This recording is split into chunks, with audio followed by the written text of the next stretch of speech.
नमस्कार, मेरा नाम है कमल। आप देख रहे हैं यूनिवर्सल न्यूज। तो यूनिवर्सल न्यूज की स्पेशल रिपोर्ट में आपका स्वागत है। तो आज जो हमारा चर्चा का मुख्य विषय है वो महंगाई से जुड़ा हुआ है। महंगाई की जो मार है लगातार आम जनजीवन के ऊपर पड़ती जा रही है, साथ ही साथ हर चीज महंगी होती जा रही है। पेट्रोल, डीजल, घरेलू गैस, सभी चीजें लगातार महंगी होती जा रही है। लगातार हर चीज में उछाल देखने को मिल रहा है। इन्हीं चीजों के मद्देनजर देखते हुए जो सरकार है वो विशेष कदम उठा रही है। लेकिन सबसे बड़ी चीज है आखिर के महंगाई से हमको कब छुटकारा मिलेगा। इन्हीं चीजों के मद्देनजर देखते हुए हमें एक सबसे जो सवाल है हमारे दिमाग में एक सवाल आता है, आखिर सरकार नोट छापकर गरीबी को दूर क्यों नहीं करती। आखिर सरकार जो महंगाई की मार है उसको नोट छापकर कम क्यों नहीं करती। तो सबसे पहले मैं आप लोगों को बताना चाहूँगा, जो सरकार है वो नोट छापकर महंगाई दूर क्यों नहीं करती, आखिर इसका सबसे बड़ा कारण क्या है। तो मैं आप लोगों को बताना चाहूँगा, अगर सरकार नोट छापकर महंगाई दूर करने की कोशिश करेगी तो जो हमारी अर्थव्यवस्था है वो बिल्कुल खत्म हो जाए, यानी कि अपने पैर के ऊपर कुल्हाड़ी मारना। दूसरी मैं आप लोगों को बताना चाहूँगा, जो महंगाई की मार है उसको कम करने का ऐसा कोई शॉर्टकट तरीका नहीं है कि जिससे महंगाई कम की जा सके। महंगाई है वो लगातार बढ़ती जा रही है, लेकिन जो आरबीआई है यानी कि जितनी भी बैंक है, बैंक ऑफ बड़ौदा है, एक्सिस बैंक है, एचडीएफसी बैंक है, आईएफसी, जितनी भी बैंक है, उन बैंकों के ऊपर भी एक दूसरी बैंक है जिसे कहते हैं आरबीआई। जो आरबीआई है उसके पास इतनी समझदारी है कि वो नोट नहीं छापती। अगर वो नोट छापती है, इससे क्या है कि सबसे बड़ा मूर्खतापूर्ण जो कदम होगा, इससे देश की अर्थव्यवस्था बिल्कुल चौपट हो जाएगी, यानी कि बिल्कुल खत्म हो जाएगी। अब मैं आप लोगों को बताना चाहूँगा, जो आरबीआई है इन सभी बैंक हैं, इनके ऊपर एक बैंक है आरबीआई बैंक है, जो जितनी भी ये छोटी बैंक है, एक्सिस बैंक है, आरबीआई, स्टेट बैंक, जितनी भी बैंक है, इनको लोन देती है और उस लोन को कहते हैं रेपो रेट। यानी कि जो लोन आरबीआई है वो इन बैंकों को देती है उसे कहते हैं रेपो रेट। और उसके बाद जो ये बैंक है वो लोन हमको आम नागरिकों को देती है। यानी कि जो आरबीआई है उसके पास एक ऐसी चाबी है, वो एक 4 दीवारी के कमरे में बैठकर या फिर एक ऑफिस में बैठकर जो महंगाई है उसको कम और ज्यादा कर सकते हैं। अब आप पूछोगे कि जो आरबीआई है वो कम जो महंगाई उसको कम क्यों नहीं करती। इसका मैं आप लोगों को बताना चाहूंगा, जो आरबीआई है वो जब रेपो रेट को बढ़ा देती है तो इससे क्या है कि महंगाई कंट्रोल हो जाती है। अगर रेपो रेट को अगर घटा देती है तो जो महंगाई है वो बढ़ जाती है। अब मैं आप लोगों को एक उदाहरण के हिसाब से समझाता हूँ।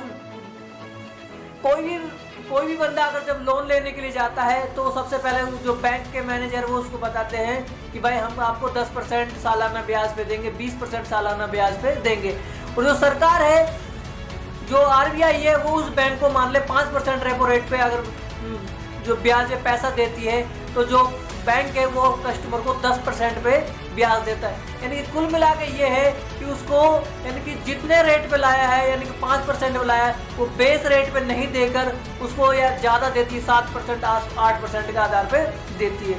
अब दूसरी बात, जैसे ही मान ले जो बैंक है उनको जो आरबीआई है वो जो रेपो रेट उसको बढ़ा देता है, यानी कि 50% कर देता है। अब क्या होगा, अब 50% रेपो रेट कर दिया तो जो वहाँ पर जो जितने भी कस्टमर है, जो बैंक बताएगा कि हम आपको 70% के आधार पे जो ब्याज देंगे, यानी 70% सालाना ब्याज पे देंगे, तो कोई भी कस्टमर है वो लेना नहीं चाहेगा। यानी कि वो 10 बार सोचेगा कि 70% का ब्याज लेके मैं क्या करूँगा, इससे क्या है महंगाई कंट्रोल होगी।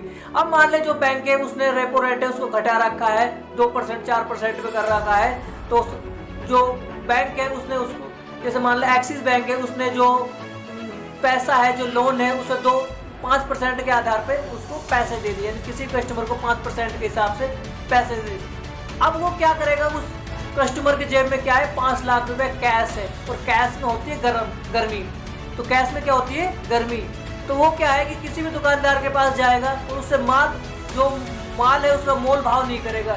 यानी कि कोई 40 रुपए की चीज़ें, मान ले किसी गुप्ता जी के पास गए तो गुप्ता जी से बोलेंगे, गुप्ता जी 5 किलो चीनी तोल दो। अब उसने बिना मोल भाव किए वो चीनी तुलवा ली।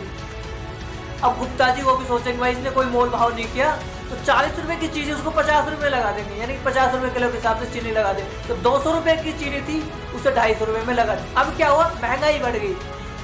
अब आप पूछोगे कैसे महंगाई बढ़ गई, इसने 200 रुपए में है जो चीनी, जो 200 रुपए की चीनी थी उसको 250 रुपए में दे दी। अब गुप्ता भी सोचेंगे कि भाई मेरे 200 रुपए में मुनाफा कमा रहा था और अब 250 में भी, और मेरी बिक्री है तो क्यों ना मैं 50 रुपए किलो में बेचूं।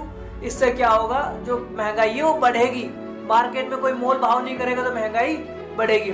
अब जस्ट डबल, जैसे ही जो रेपो रेट है उसको सरकार ने बढ़ा दिया, जो आरबीआई है उसने बढ़ा दिया। जैसे ही रेपो रेट को बढ़ाया, अब कोई भी कस्टमर है, वही मान ले वही कस्टमर दोबारा बैंक जाएगा और बैंक में बताए 70% के हिसाब से आपको ब्याज देना पड़ेगा, वो वापस आ जाएगा। क्यों?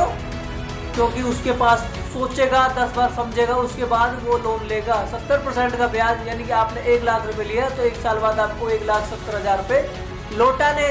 इसको सोचते हुए वो ब्याज नहीं लेगा, और नहीं लेगा तो उसके पास पैसे नहीं होगा, और पैसे नहीं होगा तो मार्केट में जाके मोल भाव करेगा। 40 की चीज को 38 रुपए में खरीदने की कोशिश करेगा, यानी कि महंगाई कम होगी। तो ये चीज तो आपके समझ में आ गई कि रेपो रेट कैसे कम होती है और कैसे ज्यादा होती है। महंगाई का सबसे बड़ा रेपो रेट कैसे बढ़ती है और कैसे नहीं बढ़ती, आरबीआई का क्या रोल है और क्या रोल नहीं है। अब दूसरी बात मैं आप लोगों को बताना चाहूंगा, जो नोट छापने वाली बात है। अगर नोट छाप दिया और सरकार ने नोट बांट दी लोगों के पास, तो लोगों के पास कैश पैसा आ जाए, उनके पास पैसा होगा, और पैसा होगा तो महंगाई बढ़ेगी। पैसा होगा तो महंगाई बढ़ेगी। क्यों?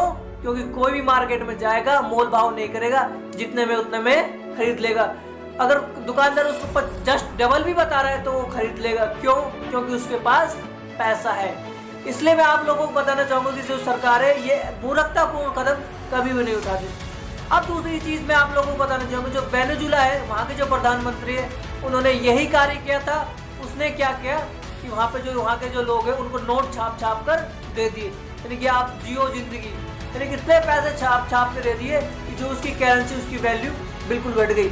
आज हमारे यहाँ के 2,000 रुपये वहाँ के 2 करोड़ रुपए के बराबर होते हैं, यानी कि वेनेजुला की जो करेंसी उसकी कीमत इतनी घट गई, क्योंकि आज उसकी दुनिया में जो सबसे सस्ती और सबसे गिरी करेंसी है वो वेनेजुला की है। तो इसलिए मैं आप लोगों को बताना चाहूँगा, क्यों?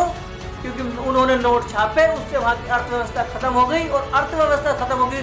सब जो लोग थे वो बिल्कुल मोल भाव उसको छोड़ दिया, काम करना उन्होंने छोड़ दिया, सारे काम छोड़ दिए, क्योंकि उनके पास पैसे थे, और पैसे की गर्मी के चक्कर के कारण किसी ने सब काम छोड़ दिया और वहाँ की अर्थव्यवस्था खत्म हो गई। तो मेरा मानना है कि वीडियो आपको पसंद आई होगी। अगर आपको वीडियो अच्छी लगे तो लाइक करें, शेयर करें और कमेंट करें, और हाँ, हमारे चैनल को सब्सक्राइब करना ना भूलें। देश दुनिया की तमाम बड़ी खबरों को देखने के लिए देखते रहिए यूनिवर्सल न्यूज।